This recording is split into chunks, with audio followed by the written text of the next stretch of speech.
Hey, good evening, everybody. Sorry we did not do a video yesterday. It was quite a busy day. All 6 of our family were together for the last day until like March or April, so we wanted to spend family time with our kids. Today we read a lot. It was a lot to digest and take in, starting in Genesis 18, and we went all the way through 21:7, I believe.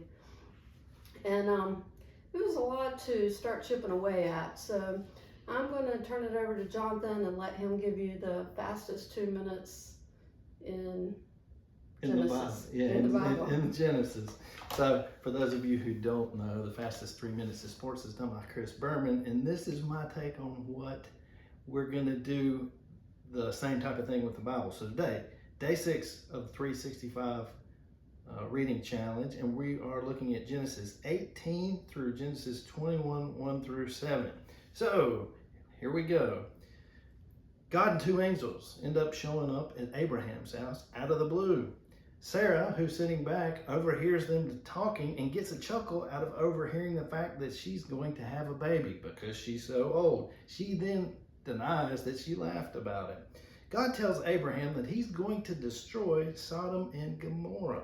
But Abraham, who's pretty bold, challenges God to not destroy it. And he starts at 50 if he can find 50 righteous people in the whole place, and works him all the way down to 10 righteous people.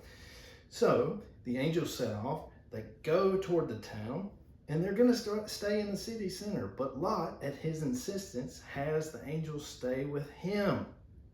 They look around and try to find the 10 righteous people, and guess what? They do not. Not only that, but some bad guys show up at Lot's house to do some very, very bad things. They want to do these bad things even to the angels themselves. Not a good day. So then the angels get Lot and his wife and his 2 daughters out of Dodge early that morning before the destruction is going to come upon the town.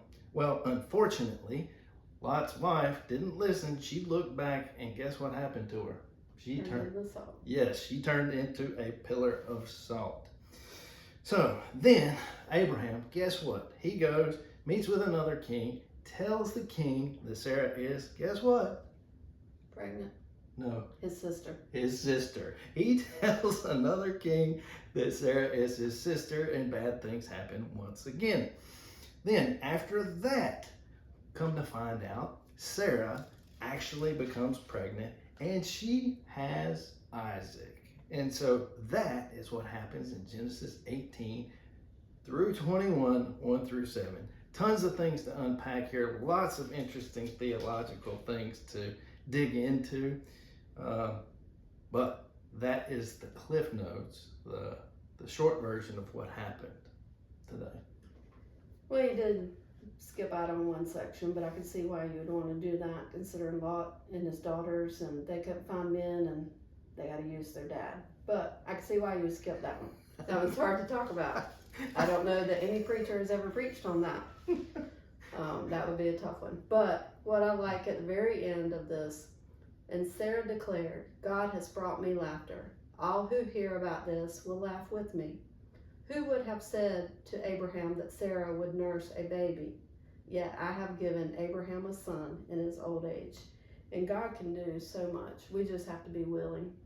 And I love that. I love Sarah. She's one of my favorite characters in the Bible, and I can relate to her in different ways. But just be willing. God can use you. He can take what looks like really horrible circumstances and turn them around for our good. So thank you for reading. I know it's a lot to unpack today, but keep going. You're doing great.